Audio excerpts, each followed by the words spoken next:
desa dan kelurahan.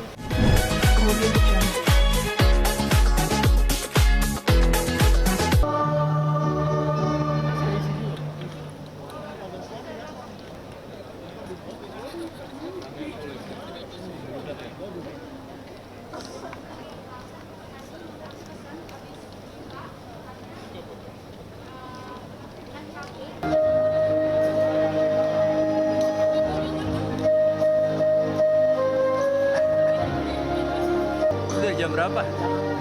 Dari jam berapa? Hari ini doang kan? Sama anak MNC? Sama anak MNC? Ya. Ada barang yang bener bro.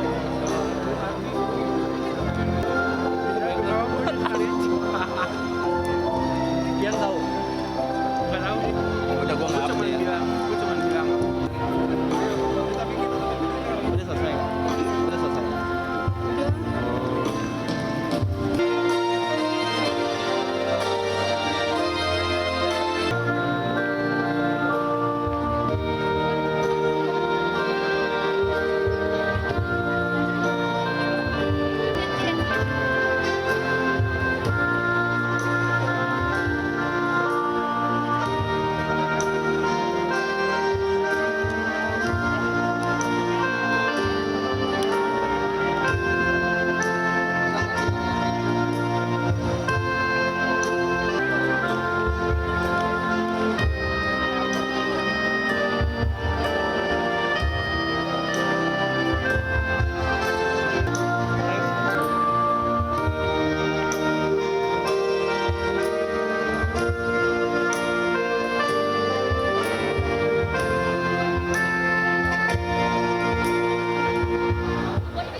Alhamdulillah, terima kasih Indonesia semuanya untuk doanya, khususnya untuk pengajar di Fakultas Ilmu Sosial dan Ilmu Politik jurusan Ilmu Komunikasi Universitas Indonesia. Terima kasih semua pembimbing, juga dosen-dosen, semua teman-teman, luar biasa perjalanannya.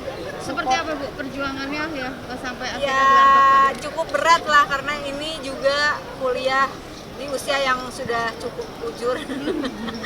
Jadi suka agak-agak belet gitu, onengnya kumat. Tapi ini juga terjadi pada masa pandemi COVID, dan saya harus riset karena tentang data desa. Jadi saya harus riset ke 3 desa yang letaknya di 3 provinsi. Ada desa Sibandang di Tapanuli Utara, Sumatera Utara, di tengah Danau Toba. Lalu desa Muara Gembong di Bekasi, Jawa Barat, di dekat Laut Jawa. Lalu kemudian desa Tegal Alang di Kabupaten Gianyar, Bali. Dan itu semua dilakukan pada masa pandemi. Tapi seru. kesulitannya mungkin gimana Bu, kan di masa pandemi kan artinya kan apa Saya pernah PPKM COVID gitu ya. 2-3 kali lah. Jadi tapi mungkin karena kasihan lagi disertasi, jadi cepat sembuh.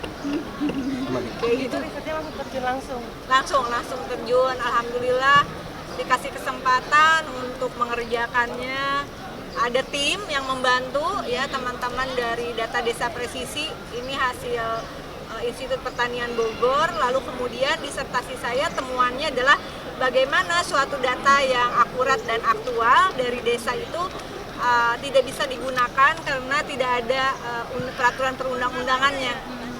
Jadi nggak bisa digunakan meskipun data mereka lebih presisi. Dan pendataan itu ternyata bisa dilakukan oleh warga desa, didampingi oleh universitas kayak gitu. Artinya ada kebanggaan sendiri Bu nih, memakai toga lagi, terus ada didampingin anak juga. Yang hari ketiga ini. kalinya. Iya. Ya alhamdulillah sih, ini adalah perjalanan yang luar biasa. Mudah-mudahan ini menjadi salah satu pencapaian, dan saya sangat berharap hasil disertasi ini bisa berkontribusi untuk kepentingan banyak orang, terutama masyarakat di desa dan kelurahan. Karena setelah ini tentu nggak cukup kalau cuma dapat gelar, buat apa? Saya mikirnya gitu ya. Kalau misalnya ini bisa jadi kebijakan, Indonesia punya data yang akurat, aktual, satu data Indonesia berbasis data desa kelurahan yang presisi, maka program-program itu bisa tepat sasaran, uang negara juga bisa tepat sasaran. Ya, subsidi, program bansos apapun jelas siapa yang harus menerima, siapa yang tidak boleh nerima gitu. Nah, insya Allah lah, mudah-mudahan dikasih umur panjang untuk bisa mengimplementasikan hasil riset ini. Ibu, Bu Rika, untuk tadi pembagian kan soal data gitu kan, itu data-data apa sih sebenarnya yang di Datanya ada data peta desa, termasuk penggunaan lahan, data peta infrastruktur. Itu kita menggunakan drone yang melakukan drone-nya adalah masyarakat desa. Lalu ada data administrasi penduduk, data 5 bidang kesra, dan data potensi desa. Ibu, pembagian waktu sendiri ya, sementara kan ibu anggota dewan, terus berkuliah juga gitu, dan risetnya juga di 3 kota gitu. Mungkin seperti apa sih? Pembagiannya karena saya merasa ini adalah bagian dari tanggung jawab saya juga ya, karena jadi anggota dewan kalau nggak pakai data juga ngomong atau ambil kebijakan menurut saya nggak enak gitu. Udah 3 tahun ini, 3 periode maksud saya, keputusan anggaran dan sebagainya itu kami tidak tahu data yang akurat aktualnya seperti apa, diputuskan sekian triliun untuk A, untuk B, untuk C misalnya. Nah, sehingga itu dilakukan juga berbarengan ya, jadi boleh dicek sama dosennya. Saya ikut matrikulasi karena S2 saya filsafat, lalu S3 saya komunikasi, saya harus ambil matrikulasi 2 semester. Saya ikutin matrikulasi, waktu itu masih jadi pimpinan balik, jadi wah lari-lari sana sini. Nah, setelah itu kebetulan pandemi ya, ada sisi positifnya, perkuliahan itu virtual dan rapat juga virtual. Ya alhamdulillah lah ya. Memang butuh effort yang luar biasa, kerja keras yang luar biasa. Jadi buat yang lagi nulis skripsi, tesis, disertasi, never give up. Ini emak-emak yang anaknya banyak aja bisa selesai, belum ngurusin bocah nih.